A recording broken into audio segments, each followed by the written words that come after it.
Et salut à tous, on se retrouve aujourd'hui pour une petite vidéo. Vous voyez, il y a pas mal de choses qui ont changé. Peut-être que j'en ferai une vidéo. J'ai eu le grand bonheur de recevoir une immense bibliothèque chez moi. Et donc, du coup, j'ai un peu vidé les quelques-unes que j'avais dans mon salon. Donc, ça risque de faire un peu vide sur cette vidéo, je m'en excuse. Et j'essaierai de faire en sorte de la remplir et que ça rende bien, de trouver un arrière-plan assez sympa.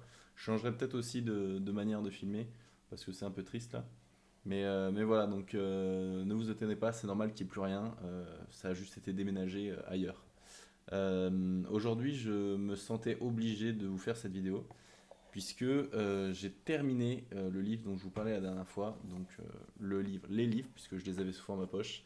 J'ai terminé ça 1 et ça 2, du coup les rééditions format poche de Stephen King par le livre de poche. Euh, et j'avais besoin d'en parler. J'avais besoin d'en parler puisque pour moi, il y a vraiment, on est vraiment sur une œuvre qui est extraordinaire, que j'ai aimé du début à la fin, alors avec plus ou moins d'appréciation, si je peux me permettre, en fonction du moment, en fonction du livre. Mais ça, j'avais besoin de vous en parler plus en détail. Donc, euh, pour pitcher l'histoire très rapidement de ça, en fait, c'est au tout début du livre 1, donc sans vous spoiler des 10 premières pages. euh, une ville dans le Maine qui s'appelle Derry va voir en fait toute une série de meurtres qui vont apparaître, et de meurtres d'enfants notamment. Et le petit frère d'un des enfants, qui s'appelle George, va se faire assassiner. Et à partir de là, George et ses amis vont essayer de trouver qui est le coupable et pourquoi est-ce que pendant un an et demi, un an et demi, voire 2 ans, les meurtres vont s'accumuler et ne vont pas cesser en fait d'arriver. Et puis après, pendant 27 ans, tout va s'arrêter. Et au bout de 27 ans, les meurtres vont reprendre. Et donc, au tout début du premier livre, euh, le, l'un des enfants du groupe des sept qui était resté en fait à vivre à Derry va tous les rappeler et va les faire revenir en fait sur Derry pour qu'ils puissent tenir en fait leur promesse qui s'était fait 27 ans avant, à savoir tuer ça, et puis se souvenir de ce qu'était ça en fait tout simplement. Euh, donc voilà, si jamais vous voulez lire le livre, je vous invite à ne pas regarder cette vidéo, puisque là on va partir sur du spoil à tout va. Vraiment du un et du 2.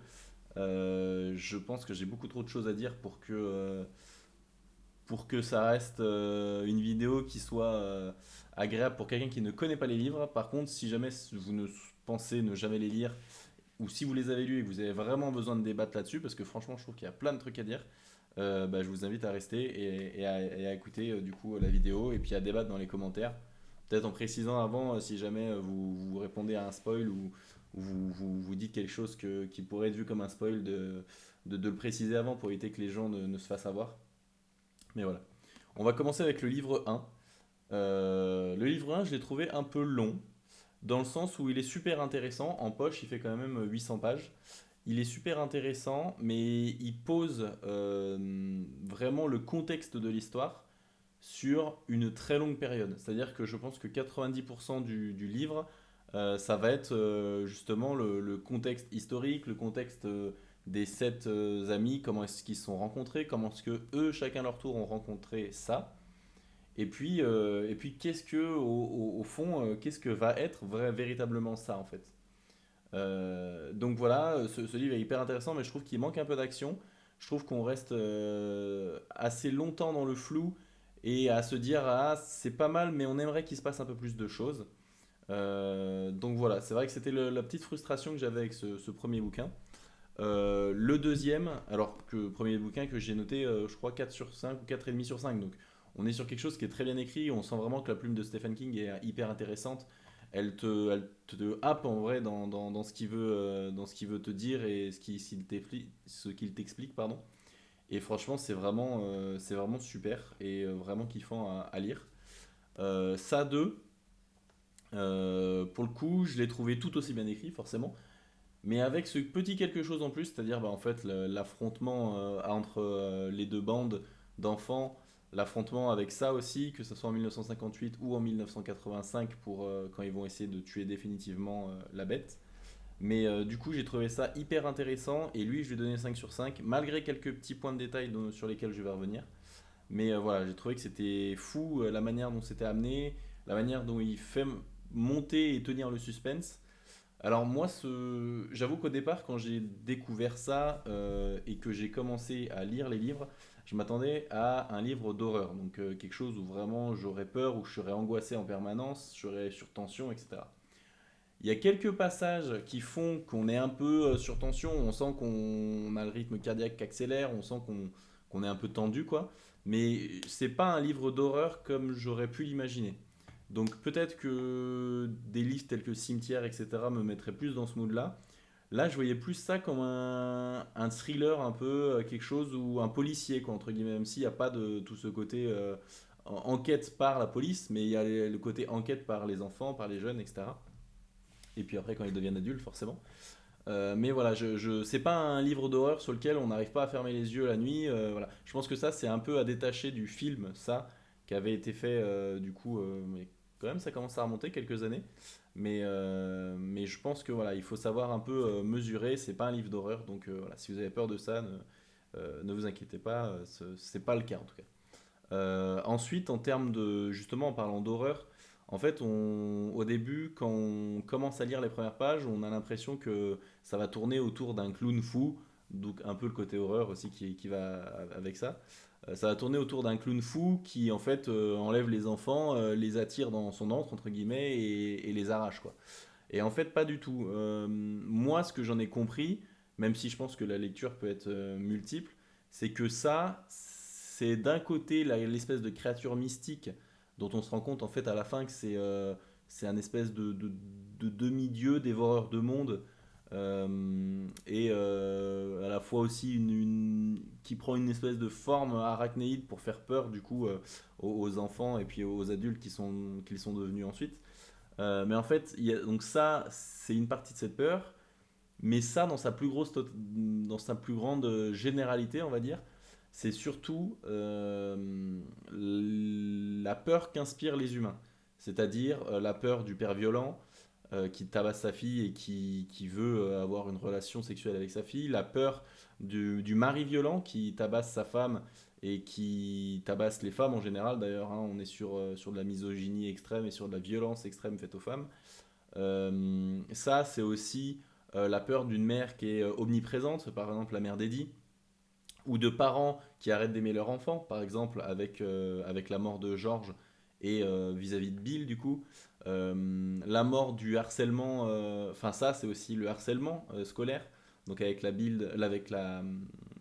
bande de Henry, Victor et Huggins, par exemple. Donc voilà, ça, c'est pas juste le clown, ça, c'est aussi les mauvais côtés de l'être humain qui font que ça crée des angoisses et des psychoses chez les gens. Donc ça, j'ai trouvé ça vachement intéressant déjà dans un premier temps, en tout cas moi c'est la vision que j'en ai eue. Ensuite, bah forcément, le world building de Stephen King est super intéressant. On a l'impression vraiment. Je me suis revu en fait dans le world building du 22 novembre 1963 de King, où en fait, t'as vraiment l'impression d'être ses enfants, ou en tout cas de connaître ses enfants et de vivre avec eux, de vivre les actions, de vivre la vie qu'ils ont en fait, de se retrouver en étant un Américain de cette époque et de vivre ces émotions-là. Voilà, c'est pour moi un excellent livre. J'avais un peu du mal à voir comment la fin allait se dessiner, puisqu'en fait, même si on est happé par toute l'histoire et par tout le côté humain, il n'y a pas vraiment de confrontation avec ça. Ça, il passe toujours par les humains qu'il arrive à manipuler. Et donc ça, j'ai trouvé un peu décevant la fin. Même si le côté magie est quand même intéressant à voir et à essayer de comprendre, quand tu essaies de triturer ce qui t'explique et de te dépatouiller avec tout ça, tu arrives à essayer de trouver des connexions logiques. Mais je pense qu'il aurait mieux eu... Enfin, il aurait mieux amené sa fin s'il avait eu un peu plus joué sur la partie égout, horreur, etc. plutôt que sur un côté un peu démiurge, très magique, déifié de la peur, où je trouve qu'il se perd un peu dans ses explications à la fin. Et puis il y a certaines tournures du bouquin, surtout à la fin du 2 qui est dommage parce que vraiment je lui mettais un 5 sur 5 sans hésiter. Je lui ai toujours mis un 5 sur 5 mais je trouve que la fin est quand même assez, pas gâchée, mais assez dommage. Je trouve que voilà, il y a plein de petites problématiques. Par exemple, la scène que je n'ai pas du tout compris, c'est la partouze des enfants de 11 ans dans les égouts en 1958 quand ils ont cru se débarrasser de ça pour soi-disant se redonner du courage. D'accord. Donc là, la gamine de 11 ans, elle se dit, je vais aller me faire remplir par 7 gamins, tour à tour, hein. C'est vraiment une partouze. Et puis à la fin, dès qu'ils ont tous tiré leur coup et que c'est bon, maintenant ils ont utilisé leur quéquette et c'est des vrais hommes, eh bien ils deviennent des vrais hommes et donc du coup ils sont courageux et ils sortent des égouts. Genre. Enfin, ça, je n'ai pas du tout compris. Je suis pas contre des scènes de sexe dans les livres, loin de là. Mais il faut que ça soit justifié, il faut qu'il y ait quelque chose derrière qui amène. Bah, par exemple, quand Bev et Bill se retrouvent en étant adultes et qu'ils ont leur retrouvaille charnelle, on va dire, ça se comprend. Cette scène-là, où elle fait l'amour aux 7 gars, enfin aux 6 gars, pardon, sans aucune autre explication que je vais leur donner du courage parce qu'on a un peu peur dans les égouts, bah, franchement, j'ai pas compris, j'ai pas du tout aimé. Je trouvais ça vraiment déplacé, glauque et sans aucun intérêt. Il y a aussi d'autres trucs que j'ai pas trop compris. Par exemple, Tom, donc qui est le mari de Beverly, qui est un homme absolument horrible et qui la frappe, qui veut la tuer en fait à chaque fois, hein, qui a vraiment une maîtrise émotionnelle et physique sur sa femme et qui en fait enfin arrive à Derry et puis meurt dans des conditions vraiment, oui, ben il amène la femme de Bill et puis, en fait, quand il voit qui est ça, il pète un câble et il implose de l'intérieur et il meurt. Bon, ok, c'est bizarre de voir que ça est quand même assez intelligent, qu'il essaie de maîtriser les gens, etc. Puis qu'il n'ait pas eu l'idée, par exemple, de maîtriser et Tom et Henry en même temps pour qu'ils aillent tuer Eddie et tous les autres, ou au moins une partie d'entre eux, dans l'hôtel à la toute fin, par exemple. Voilà. Donc il y a quelques incohérences, par exemple aussi pourquoi est-ce qu'il tue Victor et Huggins dans les égouts en 1958 alors qu'ils sont en train de faire son sale boulot et qu'il les possède totalement. Donc voilà, il y a des moments, des parties du truc que j'ai pas compris personnellement. Je trouve que l'ensemble de l'œuvre est extraordinaire et super bien faite. Je suis juste un peu déçu par certaines tournures que je trouve dommage, que je viens de dire. Mais sinon, dans l'ensemble, c'était mon deuxième roman de Stephen King que j'ai lu après 22 11 63. Et honnêtement, je suis toujours sous le charme. Je suis vraiment pas déçu du tout. Je trouve que c'est super bien amené dans la. Toutes les œuvres ont leurs problématiques, ont leurs déchets, mais je trouve que dans le global, c'est une œuvre qui est vraiment super agréable à lire et qui vaut vraiment le coup d'être découverte. Donc si jamais vous avez l'occasion, je vous invite à foncer dessus. Et voilà, il y a tout ce qu'il faut dedans, il y a un world building qui est extraordinaire, des personnages auxquels on s'attache, on comprend leur souffrance, on comprend leur vie. La manière dont ça a été fait aussi, le roman, qui est très linéaire, en fait, moi je m'attendais plutôt quand j'avais vu que ça avait été divisé en deux, peut-être qu'il allait faire une partie ça sur l'enfance, une partie ça sur la vie d'adulte. Et en réalité, ben, on voit bien comment tout s'enchaîne pour que il puisse faire justement ces va-et-vient entre, entre la vie d'enfant, la vie d'adulte, en mettant des scènes en relation, etc. C'est franchement super bien écrit et je peux que vous recommander de découvrir cette œuvre. Voilà, pour moi, c'est une très très belle œuvre et j'ai vraiment apprécié la découvrir. Donc je vous conseille si jamais vous avez l'occasion d'acheter le livre au complet, parce que il me semble que le livre, enfin voilà, le livre existe en format non poche, mais sinon vous pouvez aussi également profiter du format le livre de poche qui est vraiment très bien fait et qui en plus rend très bien dans la bibliothèque. Donc si jamais ça vous intéresse, je vous le conseille. C'est pas de l'horreur encore une fois, il y a des parts un peu horrifiques, mais c'est surtout du thriller, c'est de la tension, c'est voilà, et c'est une belle aventure. Donc je vous le conseille pardon si jamais ça vous intéresse. Sur ce, bah écoutez, je vous remercie d'avoir suivi cette vidéo et j'espère d'avoir essayé d'avoir un peu cadré et je dis pour les prochaines fois, j'essaierai de me faire un bel ensemble, un bel arrière-plan sur lequel on pourra prendre un peu plus de plaisir visuel parce que là, voilà, si je ne monte pas les livres, c'était un peu vide. Mais sur ce, je vous souhaite une bonne journée, une bonne soirée si vous regardez cette vidéo. Je vous invite à venir me suivre sur Babelio pour suivre les critiques et à me suivre également sur YouTube si jamais ça vous intéresse. Et on se retrouve bientôt pour une prochaine lecture. Ciao!